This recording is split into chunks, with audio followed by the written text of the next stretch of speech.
자, 오늘 하나님 말씀 요한복음 3장 16절. 요한복음 3장 16절 말씀 우리 합독하겠습니다. 하나님이 세상을 이처럼 사랑하사 독생자를 주셨으니 이는 저를 믿는 자마다 멸망치 않고 영생을 얻게 하려 하심이니라. 한번 다 외우시는 말씀이죠. 우리 한번 외워보겠습니다. 하나님이 세상을 이처럼 사랑하사 독생자를 주셨으니 이는 저를 믿는 자마다 멸망치 않고 영생을 얻게 하려 하심이니라. 아멘. 기도하겠습니다. 아버지 하나님, 우리 2015년 첫 예배를 주님께 올려드립니다. 주님께서 우리 예배를 흠양하시고 마음껏 축복하여 주시옵소서. 이 복음의 능력으로 생명을 얻되 풍성히 얻는 우리 모두가 되게 하여 주옵소서. 감사하옵고 예수의 이름으로 기도합니다. 아멘. 우리 첫 주일에 이 복음을 전할 수 있어서 정말 기쁘고 감사하게 생각합니다. 이 요한복음 3장 말씀은 이제 예수님께서 그 니고데모라는 사람과 나눈 대화 내용입니다. 1절부터 15절까지는 예수님과 니고데모의 대화이고 16절부터 21절까지는 예수님께서 그 대화를 해설해 주신 그런 내용이에요. 그래서 사도 요한이 그 내용을 아주 잘 기록하고 있습니다. 이 3장 16절은 성경 전체의 그 요약이라고도 할 수 있을 만큼 대단히 중요한 요절입니다. 이 짧은 말씀 안에 하나님이 어떤 분이신가, 독생자 예수 그리스도가 어떤 분이신가, 그리고 우리가 믿는 구원의 도가 과연 어떤 것인가 하는 것들을 아주 자세히 말씀하고 있습니다. 그래서 오늘 이 말씀을 이제 잘 들으시고 다시 한번 이 복음이 우리 안에 분명해지기를 주의 이름으로 축원합니다. 하나님이 세상을 이처럼 사랑하사 독생자를 주셨으니 했습니다. 성경에 기록된 언어는 헬라어입니다. 그래서 이 그리스 사람들은 이 사랑하다라는 우리말로 번역할 수 있는 동사가 여러 개가 있습니다.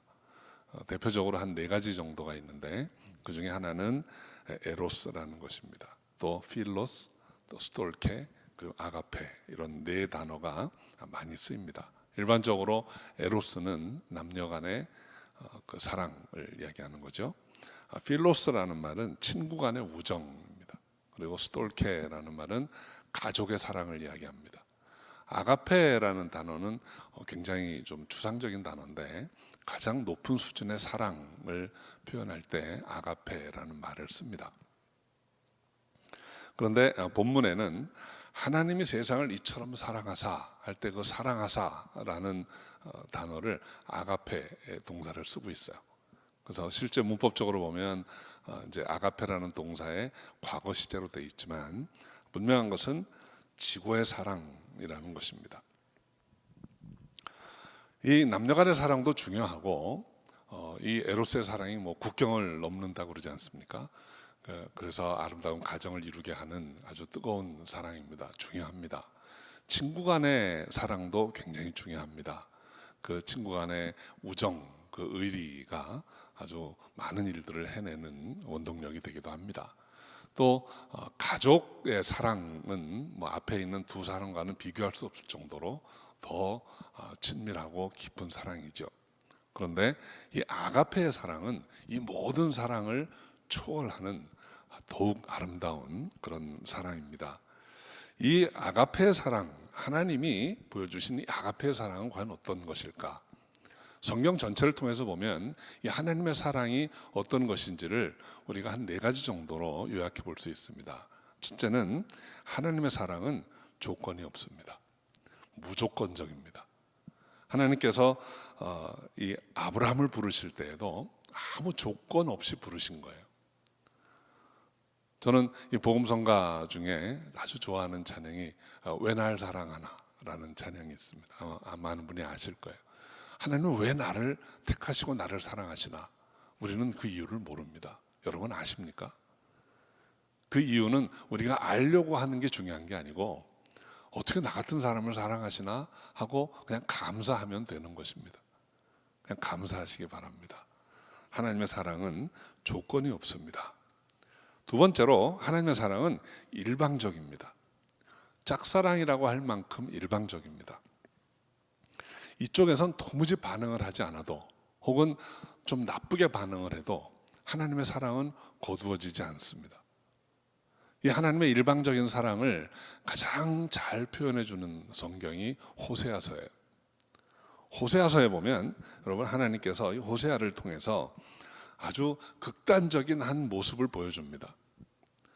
그 기생 고멜을 데려다가 결혼해라. 근데 이제 뭐 점잖게 얘기해서 기생 고멜이지만 좀 현실적으로 얘기하면 창기입니다. 몸을 파는 여인입니다. 근데 그런 여인을 데려다가 결혼해라. 아마 일반적으로 뭐 여기 있는 분들 어떤 분도 어떻게 그런 결혼이 가능해?라고 생각하실 거예요. 근데 이 호세아는 순종해서 고멜과 결혼을 합니다. 그런데 결혼하고 나서 이제 아들 딸 낳고 잘 살았더라 이런 이야기가 아니죠. 결혼하고 나서도 금방 기회만 있으면 다시 옛날 그곳으로 돌아갑니다. 또 다시 몸을 파는 그 더러운 곳으로 돌아가는 거예요. 그런데 하나님이 호세아에게 그럴 때마다 내가 가서 데리고 와라. 만약에 그 집 사람이 안 놓으면 값을 주고라도 다시 사서 데리고 와라. 그리고 데리고 살아라. 이걸 계속 반복하시는 거예요. 그런데 여러분 호세아서의 주제가 뭔지 아십니까? 우리가 여호와를 알자. 힘써 여호와를 알자. 하나님의 사랑이 어떠한 것인지를 그 호세아와 고멜의 관계를 통해서 보여주시는 겁니다. 결국 그 호세아서가 얘기하려고 하는 것이 무엇입니까? 호세아가 하나님이세요. 그리고 번번이 다시 그곳으로 돌아가는 고멜이 이스라엘이라는 것입니다. 바로 그 고멜 같은 사람이 우리이고 호세아 같은 분이 하나님이시라는 거예요. 그만큼 하나님의 사랑은 일방적입니다. 우리가 변화되지 않아도 우리가 하나님께 나아가지 않을 때에도 하나님 우리를 다가오시고 우리를 사랑하시는 일방적인 사랑이에요. 세 번째는 이 하나님의 사랑은 희생적인 사랑입니다. 이 세상에서 가장 희생적인 사랑을 하나 꼽으라면 그것은 아마도 어머니의 사랑일 거예요. 여러분 자녀를 향한 어머니의 사랑은 그 무엇과도 비교할 수 없는 것입니다. 자신의 목숨을 내놓을지언정 자식의 목숨을 내놓지 못하는 게 어머니입니다. 오래전에 자식을 잃은 어머니의 그 한 섞인 넋두리를 들은 적이 있어요. 사람이 죽으면 산에다 묻는데 자식이 죽으면 가슴에 묻는다는 거예요. 그만큼 자식에 대해서는 끊을 수 없는 것이 어머니 사랑이고 그 무엇과도 바꿀 수 없는 것입니다. 그런데 하나님은 독생자를 내놓으셨습니다. 우리가 희생이라는 말을 할 때 하나님 앞에서는 그 희생이라는 말을 가지고 자랑할 것도 내세울 것도 아무것도 없습니다. 하나님의 사랑은 독생자를 내어주시기까지 우리를 사랑하시는 사랑입니다. 네 번째로 하나님의 사랑은 결정적인 것입니다. 오늘 본문에 하나님이 세상을 이처럼 사랑하사라고 번역된 헬라어는 에가페센이라고 되어 있습니다. 이것은 아가파오라는 아가페 사랑하다라는 그 동사의 과거 시제예요. 그러면 헬라어 문법에서 과거 시제는 그냥 시간적으로 지나간 일을 묘사할 때만 쓰이는 것이 아니고 좀 입체적인 개념이 있습니다. 그러니까 한 문장 안에 과거 시제 동사가 있고 현재 시제 동사가 있을 때 과거 시제로 표현된 동사는 밑그림 같은 거예요. 완성된 결정적인 또는 전제가 되는 행동입니다. 그 행동 위에 현재형으로 묘사된 동사가 그 다음 단계의 일이에요. 그러니까 하나님의 사랑은 결정적이라는 거예요. 하나님은 내가 세상을 사랑하였다 라고 하고 피리어드를 찍은 거예요. 바뀌지 않습니다. 하나님이 세상을 사랑하셨는데 세상이 영 불량하니까 내가 이제는 노모 하고 거두지 않는다는 거예요. 하나님은 사랑하셨다 끝난 거예요. 사랑하셨다. 그리고 그 사랑이 전제가 되는 거예요. 그 전제가 되어서 무슨 일이 있습니까? 독생자를 주셨다라는 거예요. 하나님이 세상을 사랑하셨기 때문에 독생자를 주셨다는 거예요. 근데 독생자를 주셨다라는 이 주시다라는 동사도 과거 시제로 되어 있습니다. 그것은 그 다음에 올 동사에 대한 전제예요. 하나님이 세상을 사랑하셨기 때문에 독생자를 주셨고, 독생자를 주셨으니까 이제는 너희가 나를 믿으라는 거예요. 이것이 전제입니다. 하나님이 먼저 모든 일을 다 하셨습니다. 그리고 독생자를 주셨습니다. 이 독생자가 누구입니까? 요한복음 1장에 그 독생자가 어떤 분인지 설명되어 있습니다. 그 독생자는 바로 태초에 계셨던 말씀이에요. 그 안에 생명이 있고 그가 세상의 빛으로 오신 분이라는 것입니다. 1장 14절에 보면 그 말씀, 태초에 계셨던 그 말씀이 육신이 되어서 이 땅에 오셨다고 했습니다. 그리고 18절에는 그 육신이 되어 이 땅에 오신 그분이 바로 하나님이시다라고 말씀하고 있어요. 예수 그리스도가 바로 하나님의 독생자입니다. 우리 사랑하는 성도 여러분, 하나님의 사랑이 모든 것의 시작입니다. 그리고 독생자를 우리를 위해 주시기까지 우리를 사랑하셨습니다. 하나님이 세상을 이처럼 사랑하사 세상을 사랑하셨다라고 했어요. 세상을 사랑하셨다는 말이 무엇입니까? 그것은 바로 이 세상에 사는 사람들을 사랑한 것입니다. 저와 여러분을 사랑하는 것입니다. 그 하나님의 사랑에는 출신이 어떤가 문제되지 않습니다. 우리가 어떤 혈통을 타고났는가, 우리가 어디 사람인가 전혀 문제되지 않습니다. 유대인이나 헬라인이나 이방인이나 하나님의 백성이나 하나님 보시기에는 차별이 없습니다. 유대인들에게 있어서는 하나님은 자기들만의 하나님이라고 오랜 세월 그렇게 믿어왔습니다. 그런데 그 이스라엘은 하나님이 세상에 하나님의 경륜을 보이시기 위해서 잠시 택했던 한 샘플에 지나지 않습니다. 하나님은 아담, 하와를 창조하시고 세계 인류를 지으셨어요. 그들이 죄가 관영했을 때 노아를 통해서 다시 한번 인류를 만드셨어요. 그리고 그 사람들 중에, 그 후손들 중에 이스라엘이라는 한 족속을 택해서 하나님이 어떤 분이신지를 열방으로 보게 하시는 겁니다. 그리고 때가 되면 하나님의 그 사랑은 열방을 향해서 주어지는 거예요. 그래서 하나님이 세상을 사랑하셨다라고 본문이 기록하고 있는 것입니다.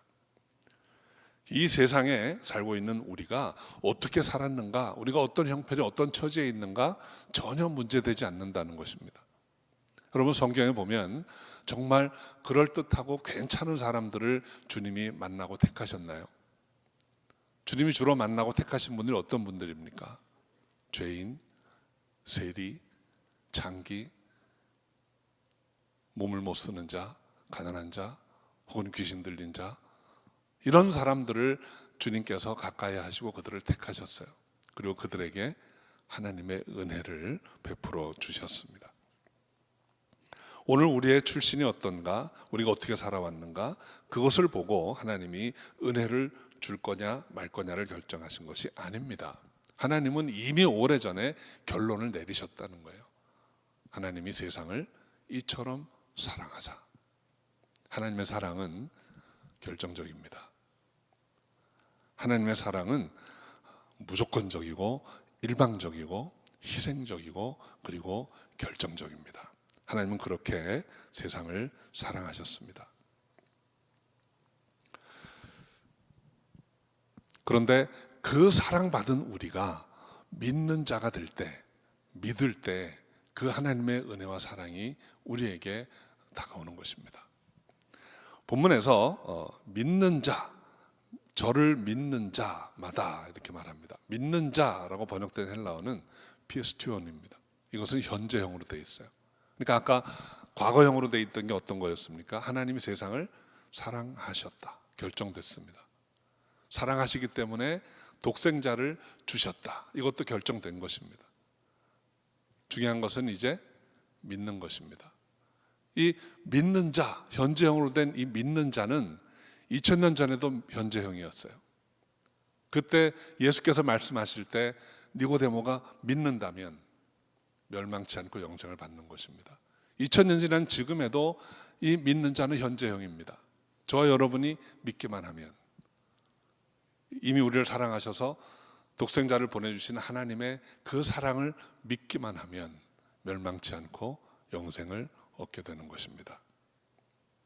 믿음은 혈통으로 되는 것 아닙니다. 우리 능력으로 되는 것 아닙니다. 사도 바울은 히브리인 중에 히브리인이었습니다. 그런데 그가 고백하기를 나의 나 된 것은 하나님의 은혜라. 내가 베냐민 가문에 태어나서도 아니고, 내가 히브리인 중에 히브리인이어서도 아니고, 내가 바리새인이어서도 아니고, 나의 나 된 것은 하나님의 은혜라. 이렇게 고백합니다. 믿음으로 하나님의 그 은혜를 받게 됩니다. 그렇다면 멸망치 않고 구원에 이르게 되는 이 믿음이라고 하는 것이 무엇입니까? 여러분, 믿음과 아주 비슷한데 믿음이 아닌 것들이 있습니다. 그 중 하나는 지적인 동의예요. 내가 생각해봐도 그럴듯하다 하는 거죠. 내 경험이나 이제까지 내가 가지고 온 상식으로 미루어 볼 때 일리가 있다라고 생각하는 것입니다. 그렇게 생각하는 것으로는 구원에 이르지 못합니다. 그것은 누구라도 할 수 있습니다. 성경에 보면 귀신도 예수가 하나님의 아들인 거는 알았어요. 그거 부인하지 않았습니다. 그러나 그 지적인 동의는 구원에 이르게 하는 믿음이 아닙니다. 또 믿음과 비슷한 것 중에 하나가 신념입니다. 하면 된다. 저는 젊은 시절에 하면 된다라는 말을 엄청 많이 들었습니다. 군대 3년 동안 저희 부대 정문에 큰 바위 덩어리에 하면 된다 이렇게 써 있었어요. 하면 된다는 우리에게 힘을 줍니다. 용기를 주고 결단하면 이룰 수 있다는 자신감도 줍니다. 그런데 아무리 해도 안 되는 것이 있습니다. 영적인 복은, 영적인 축복은 우리가 해서 되는 게 아닙니다. 여러분, 우리가 어떻게 하면 이게 될까요? 믿음이 아닌 다른 방법으로 하면 된다, 이게 될까요? 우리가 인품을 잘 닦아서 훌륭한 사람이 되면 영생을 얻을 수 있습니까? 가끔 그런 분들 봅니다. 법 없이도 살 사람, 훌륭한 인격자. 그 인격 가지고 구원받는 게 아니에요. 우리가 아무리 인간의 의를 닦아세우고 깨끗하게 해도 그것은 그냥 더러운 몸 위에 걸쳐 입은 그냥 허접한 겉껍데기에 지나지 않는 것입니다. 쇠폐할 나뭇잎 같은 것입니다. 우리 인품으로 되는 것은 아닙니다. 성경에 뭐라고 합니까? 의인은 없나니 하나도 없도다 그랬습니다. 여러분, 과학이나 의술의 발달이 우리에게 영생을 가져다 줄 수 있을까요? 지금 과학이나 의술 또는 좋은 약들이 많이 나와가지고 수명이 엄청나게 길어졌습니다. 우리 과거와는 비교할 수 없을 만큼 많아졌습니다. 그래서 문제가 많잖아요. 과거에 무슨 연금 이런 걸 계산할 때 한 60 넘으면 되게 이제 끝날 걸로 생각을 하고 계산을 했는데, 문제는 60은 고사하고 70, 80 아직도 정정하시잖아요. 이게 한 100살, 120살까지 간답니다. 과학 잡지들을 보면. 그런데 여러분, 영생과는 아직은 거리가 멉니다. 120까지 살아도 성경이 처음 얘기하던 연세들과는 비교할 수가 없어요. 성경의 창세기 앞에 나오는 연세들이 되게 어떻습니까? 몇 살입니까? 900살입니다. 1000년을 가까이 살았었습니다. 그럼에도 불구하고 그분들 어떻게 됐습니까? 다 돌아가셨습니다. 영생은 아닙니다. 오늘날 우리가 수명을 10년, 20년 연장해 놓은 것이 영생으로 가는 길이라고 생각하는 분이 혹시라도 계신가요? 너무나도 먼 이야기입니다. 불가능한 이야기입니다.